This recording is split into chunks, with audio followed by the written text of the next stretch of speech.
Hi everyone. Well, I'm on the CB450 project at the moment. My transmission parts have arrived. I needed a new drum, a new selector drum, and also I needed indent pins, the pins which go into the selector fork and then into the drum grooves. Not too sure what happened there, but the drum was damaged, and also one of the pins were actually broken in half. So anyway, I'm making some progress. I'll just break open the casing and we'll have a look and see what's going on there. See if I can lift that off with one hand.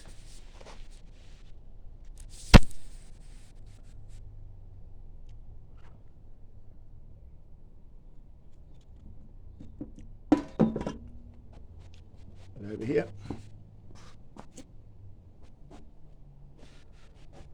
So here's the internals of the transmission.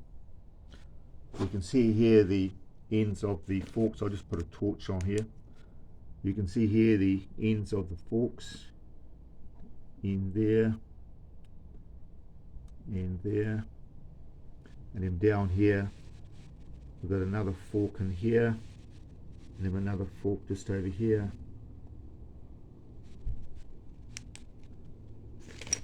So if I spin the transmission around,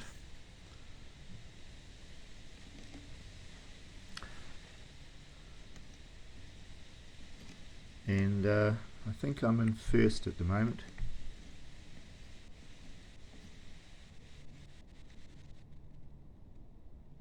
Bring it back a bit. That's in neutral. Let's move it down again. You'll see when I go into first, it's a bit hard to do it on one hand. Yeah, hope you saw that slide then. I just slid out of that dog there. Well, it's actually dogged together there at the moment to give us first gear. Then when I move it to neutral, you'll see this piece here slide that way, and that takes us into neutral. Okay, so that one there was, that selector fork there moved us into neutral. And then if I continue turning, see if I can get a bit more movement there. Bit tricky with one hand to move it. Yeah, that one there moved then. Okay, over this side. Okay. And then if I keep coming around,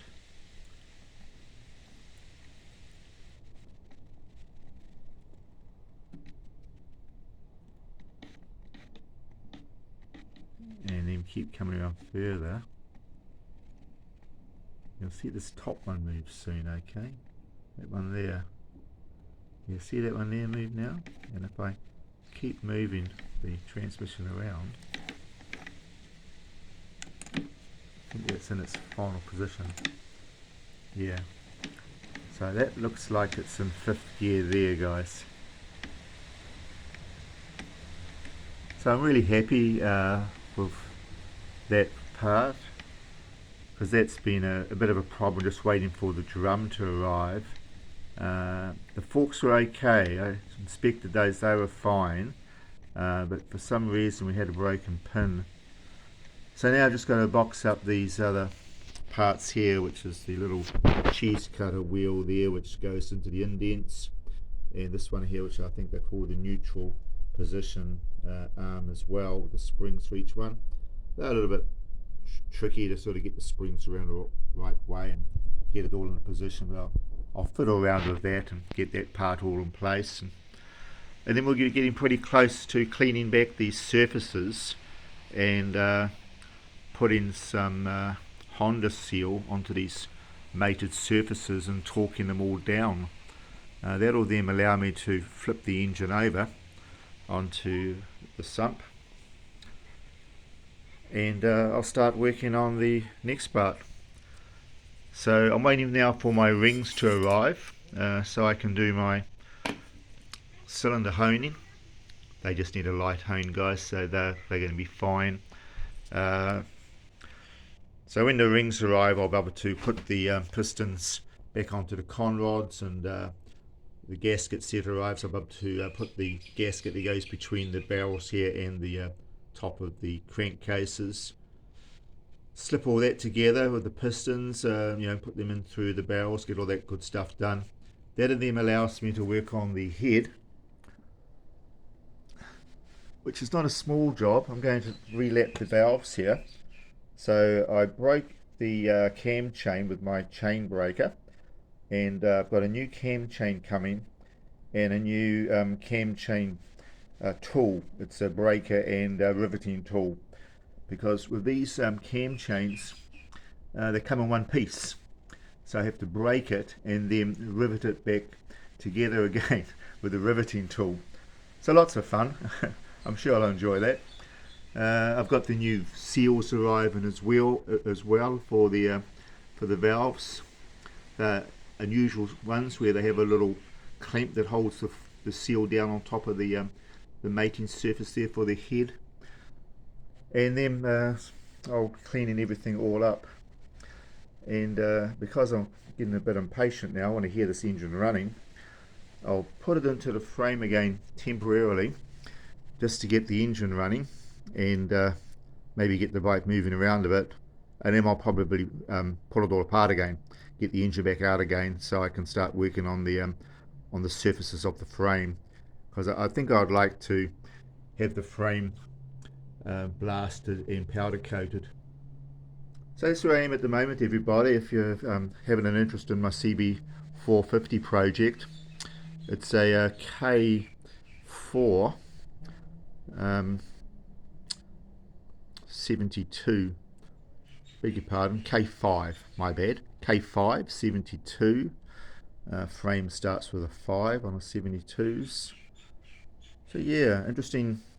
Yeah, she's a little bit old school in the way she's constructed, but I like it actually. She's great. There's my starter clutch there. All of these things on the outside of the crankcase, I can service and work with them with the engine back in the frame. It's just this internal part that you're pretty well stuck. You've got to take the engine out of the frame to do anything at all with the gearbox, and down here with the crankshaft.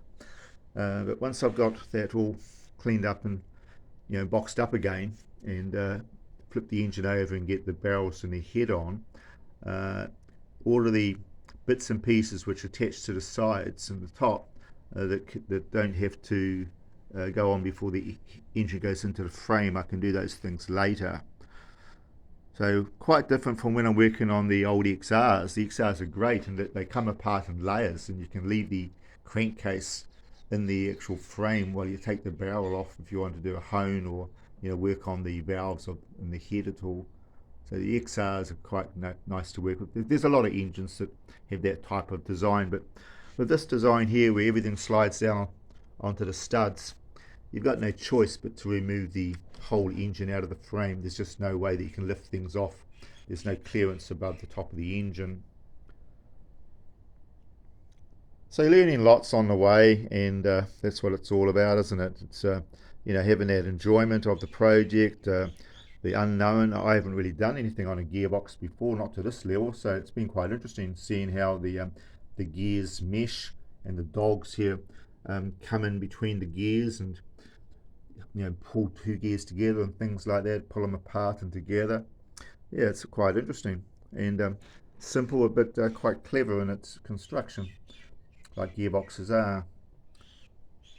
So thank you very much for stopping by and checking out how things are going with the 450. And as I get a bit more progress, I'll do another updated video. Thanks for viewing.